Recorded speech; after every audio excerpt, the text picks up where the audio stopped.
अस्सलाम वालेकुम एवरीवन। उम्मीद करती हूँ कि आप सब लोग बिल्कुल ठीक होंगे। अल्लाह का शुक्र है मैं बिल्कुल ठीक हूँ जी। और भी था जी शाम का टाइम और मैंने सोचा यहाँ से ही व्लॉग का स्टार्ट कर लेते हैं। और जी ये भी हमारी जो है ना वो हेल्पर्स आई हुई थी, वो जो है वो धो के गई थी अच्छे तरीके से, सैन को घर साफ़ करके गई थी। पर ये है कि जब जिस टाइम वो आई थी तो तब भी जो है ना वो तूफ़ान आ गया था। वो साथ साथ साफ़ कर रही थी, हालांकि तूफ़ान उस टाइम जो है ना वो जारी था। तो पर जी फिर उन्होंने कहा कि जी काफ़ी दिन हो गए हैं वो लोग नहीं आई थी, तो काफ़ी डेज़ बाद आई थी, तो फिर इसलिए उन्होंने कर दिया। लेकिन मैं बाद में बोला कि कोई फ़ायदा नहीं हुआ, क्योंकि मिट्टी जो है ना दोबारा फिर से आ गई, इसको सैन को धोने का बिल्कुल भी कोई फ़ायदा नहीं हुआ है। ये है बारिश नहीं हुई, सिर्फ तूफ़ान था, तो मौसम थोड़ा सा बेहतर हो गया था। वैसे हमारे घर में बहुत ही ज़्यादा गर्मी है, बहुत ही ज़्यादा। मार्बल जो है ना जब ये तपता है ना सही, बहुत ही ज़्यादा गर्मी हो जाती है, हब्स हो जाती है। इवन आप सैन में खड़े हो तब भी बहुत ज़्यादा ना आपको गर्मी फ़ील होती है। लेकिन जब आप छत पे आए तो आपको अच्छा फ़ील होता है। तो मैं सोचा कि चलो जी छत पे जाके आपको अपना जो है ना वो गाँव दिखाते हैं और साथ ही दिखाते हैं वेदर। तो यहाँ पे जी ठंडी ठंडी हवा चल रही थी, खुली फ़िज़ा थी, तो मुझे बड़ा अच्छा लग रहा था। बारिश की जो है ना वो बहुत ज़्यादा दुआ है, अल्लाह करे बारिश हो, आमीन। क्योंकि मौसम जो है ना वो बहुत ही गर्म हो गया है और अब बारिशों की जो है ना वो अशद ज़रूरत है। तो बस जी यहाँ पे जब मैं आई तो मुझे बड़ा अच्छा लग रहा था, ऐसे ठंडी ठंडी हवा थी और जो है ना ग्रीनरी देख के ना ऐसे आँखों को इतना अच्छा लग रहा था। वैसे तो अब ये है कि घर में गर्मी है तो हम लोग ज़्यादातर जो है वो रूम में होते हैं, तो इसलिए। लेकिन खुली जो फ़िज़ा है ना वो उसका आपकी सेहत पे बड़ा अच्छा असर पड़ता है और इसलिए खुली फ़िज़ा में बंदे को जाना चाहिए और इन्जॉय करना चाहिए। तो बस अभी मगरिब की जो है ना वो अज़ान हो रही थी साथ साथ, तो मैंने बोला कि जल्दी से अब जाएंगे नीचे और फिर पढ़ेंगे हम जी मगरिब की नमाज़, और फिर बाकी के जितने भी काम हैं ना वो करेंगे। खैर गाइज़, उस दिन तो बस मैंने मगरिब तक जो है ना व्लॉग रिकॉर्ड किया था, उसके बाद मैं नीचे आ गई थी, मैंने नमाज़ पढ़ी और बाकी के अपने काम किए। और अब जी उससे जो है ना वो अगला दिन स्टार्ट हो गया और मैं गई थी जी ग्रॉसरी शॉपिंग के लिए। तो अभी अभी मैं जो हूँ ना वो वापस आई हूँ। अभी भी तकरीबन असर का ही टाइम है। मैंने आके जल्दी जल्दी जो है ना पहले एसी ऑन किया है, क्योंकि बहुत ही ज़्यादा बाहर गर्मी थी और 6 बजने वाले थे तकरीबन। और पहले मैंने एसी ऑन किया, फिर मैंने जो है ना वो सोचा कि मैं आज आप लोगों के साथ जो है अपनी ग्रॉसरी शॉपिंग भी शेयर करती हूँ। आप लोग ये ना सोचिएगा कि इसने रूम में चीज़ें रख ली हैं, रूम में इसलिए रखी हैं क्योंकि मैंने व्लॉग रिकॉर्ड करना था और आप लोगों को दिखाना था, तो इसलिए बाहर जो है ना बहुत ज़्यादा गर्मी थी। मैंने फिर रूम में मैं आई, एसी ऑन किया और अब मैं जो ना आराम से मैंने सोचा व्लॉग रिकॉर्ड कर लेती हूँ। अच्छा है, आज फर्स्ट टाइम जो है ना वो आई वेंट अलोन शादी के बाद। और मेरे जो हस्बैंड है ना वो मुझे बोल रहे थे कि आप अकेले जाओगी, तो फिर मैं बोला जी इंशाल्लाह जाऊंगी अकेले। और फिर मैंने उन्हें, जब मैं वापस आई मैंने उन्हें बताया। तो बेसिकली जो है ना वो इंसान का खुद ठीक होना बहुत ज़रूरी है। आई नो ये पाकिस्तान है और पाकिस्तान में जो है ना अकेली लड़कियों के लिए बाहर जाना जो है वो सेफ़ नहीं है इतना, लेकिन फिर भी ज़ाहिर बात है जिनके हस्बैंड्स यहाँ पे नहीं होते उन्होंने खुद ही सारा कुछ करना होता है। और मुझे लगता है कि उन लड़कियों को जो है ना वो मज़बूत बनना चाहिए, स्ट्रॉन्ग बनना चाहिए, ताकि वो जो है, क्योंकि वो होती हैं फिर बाद में उनके बच्चे होते हैं, उन्होंने अपने बच्चों को लुक आफ्टर करना होता है। ज़ाहिर बात है हस्बैंड तो बाहर परदेश में होते हैं, कमाने गए होते हैं, इसके हलाल की खातिर वो जो है वो परदेश काट रहे होते हैं। तो जो है वो लड़कियां जो इधर बीवियां जो होती हैं उन्होंने खुद ही सारा कुछ करना होता है। ज़ाहिर बात है आप कितनी देर तक किसी पे डिपेंडेंट रह सकते हैं। आपके घर में अगर देवर हैं, जेठ हैं, या जो भी हैं आपके बहन भाई हैं, कोई भी रिश्ता है जो आपका, और आप ज़्यादा देर तक उन पे जो है ना वो डिपेंडेंट नहीं हो सकते। किसी पे आप कितनी देर तक डिपेंड कर सकते हैं। तो खैर बस फिर मैं आज सोचा कि आज जो है वो मैं अकेली जाऊंगी और अल्हम्दुलिल्लाह आई वेंट अलोन। और फिर मैं सारी शॉपिंग जब करके आई तो मुझे बड़ा प्राउड फील हुआ अपने आप पे। खैर अभी जी मैं आप लोगों को दिखाऊंगी। अच्छा, सबसे पहले मैं जो ना बेकरी पे गई थी, बेकरी से मुझे जो है ना वो कुछ चीज़ें चाहिए थी। अच्छा, बेसिकली मुझे वहाँ से सर्फ़ चाहिए था, क्योंकि ये जो है ना वो सर्फ़ बाकी शॉप से नहीं मिलता।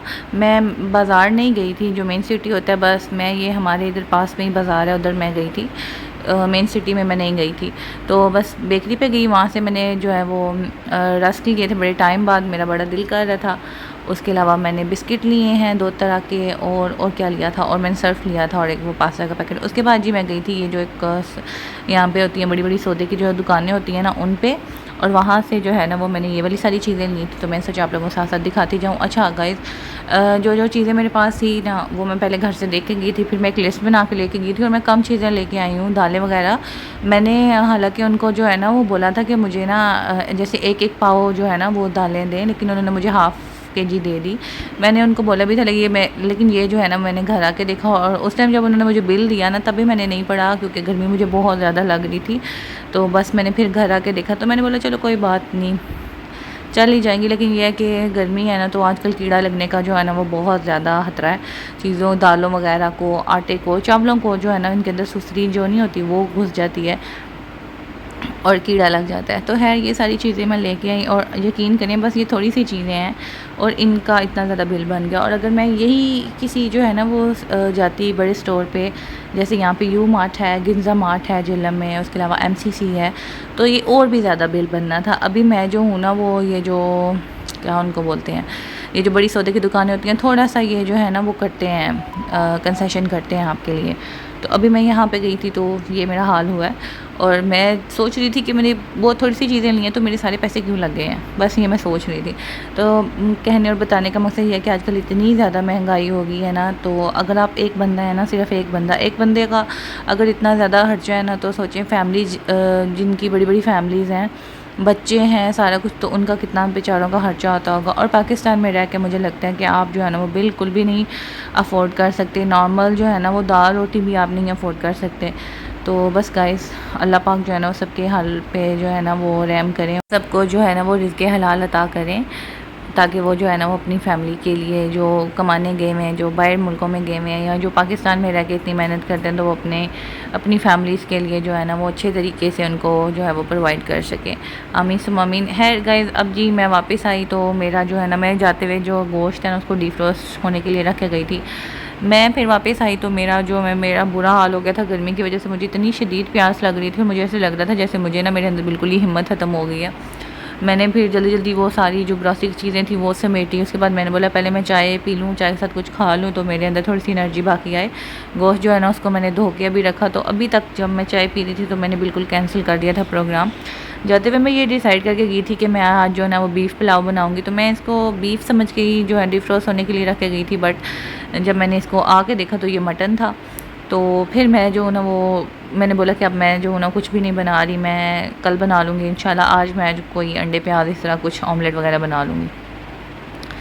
पर फिर जी मेरी खाला जो है ना उन्होंने मुझे बोला गोश्त को जो है ना वो अच्छे से गलाना।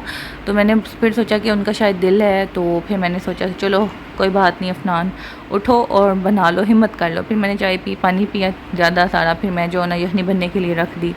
और अब जी फिर मगरिब की नमाज़ पढ़ी। मगरिब की नमाज़ पढ़ने के बाद मैं आ गई किचन में। अच्छा, और मैं जो हूँ ना वो आज क्योंकि मुझे गर्मी ज़्यादा लगी हुई थी इसलिए मैं जो हूँ ना साथ साथ बर्तन वाश कर रही थी। मैं बोला मैंने कोई बर्तन रखने ही नहीं है। मेरी एक आदत है कि मैं जो हूँ ना वो रात को जब सोने से पहले सारा किचन साफ़ करके सोती हूँ, क्योंकि मुझे ऐसे फ़ील होता है जब आप सुबह सुबह उठते हैं ना, आप किचन में जाते हैं, आपका साफ़ सुथरा किचन जो है ना आपका इस्तकबाल जब करता है ना आपको बड़ी खुशी होती है। तो इसलिए मुझे ये था कि खाना खाने के बाद मेरे अंदर थोड़ी और हिम्मत कम हो जाएगी तो मैं उस तरह से नहीं कर सकूँगी किचन को साफ़। तो इसलिए जितने बर्तन हैं साथ साथ साफ़ करती जाऊँ ताकि एंड पे जो है ना बिल्कुल थोड़े से बचे और उनको मैं साफ़ करके सोऊँ। खैर यहाँ पे मैं जी गोश्त को भून रही थी मसाले के अंदर, साथ साथ मैं अपना ये ऑरेंज वाला जूस पी रही थी, क्योंकि जैसे कि मैंने आपको बताया कि मुझे बहुत ही गर्मी लग रही थी। और आप लोग सोच रहे होंगे आज के व्लॉग में तो बहन ने सिर्फ गर्मी गर्मी ही किया है, तो बस लेकिन क्या करूँ, प्यास बहुत ज़्यादा लगती है। पानी पी पी के पता नहीं किधर जाता है पानी, बहुत ज़्यादा पानी हम पी रहे हैं। और सबसे जो महंगे वाले चावल है ना मैं वो लेके आई थी और आज ही मैंने बोला इनको मैं टेस्ट करती हूँ, क्योंकि मैंने शॉप वाले से पूछा था जो सबसे अच्छे चावल हैं वो दो, तो लेकिन ये बिल्कुल भी नहीं अच्छे निकले। तो अब जो है ना वो मैंने इसमें से हाफ़ केजी यूज़ किए हैं, बाकी के जो 2 केजी है ना वो मैं इंशाल्लाह जो है ना वो वापस करवाऊंगी। मेरी कोशिश है, क्योंकि अगर मैंने जो है ना वो अच्छे चावलों के लिए पे किया और अगर अच्छे नहीं निकले तो फिर obviously I have to return. और बस जी फिर मेरा खाना रेडी हो गया था और अब जो है मैंने ईशा की नमाज़ भी पढ़ ली थी और मैं आराम से खाना खाऊँगी। और बस ये आज की वीडियो यहीं तक। आई होप आप लोगों को बहुत ज़्यादा अच्छी लगी होगी। अगर ऐसे तो please like share and subscribe to my channel. आप लोग मुझे इंस्टाग्राम पे भी फॉलो कर सकते हैं और अगर कोई सजेशन हो तो वो भी कमेंट सेक्शन में दे सकते हैं। मुझे और मेरी फैमिली को अपनी दुआओं में रखिएगा यार। जल्द इतनी अच्छी सी वीडियो में इंशाल्लाह आप लोगों के साथ बहुत जल्द मुलाकात होगी। तब तक के लिए अल्लाह हाफ़िज़।